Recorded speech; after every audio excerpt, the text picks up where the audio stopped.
வணக்கம். ஆன்மீக சுற்றுப்பயணமாக நாங்கள் இன்று ராஜா அண்ணாமலை படத்தில் உள்ள ஐயப்ப சுவாமி கோயிலுக்கு சென்றிருந்தோம். தெய்வீக பாதுகாவலரும் ஆசீர்வாதங்களை அளிப்பவருமான அந்த ஐயப்பனை தரிசித்து மகிழ்ந்தோம்.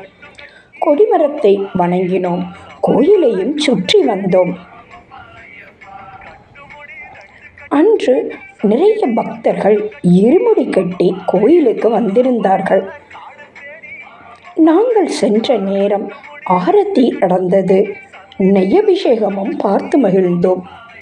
பந்தல ராஜ்யத்தில் கழித்த அந்த ஐயப்பனின் அழகோ அழகு. கருணை, ஆன்மீக ஒழுக்கம் ஆகிய பண்புகளை உள்ளடக்கிய அந்த ஐயப்பனை தரிசித்து மகிழ்ந்தோம். அழகோ அழகு. 5 மலை அழகன் அழகு. கோயிலும் மிகவும் சுத்தமாகவும் அழகாகவும் இருந்தது.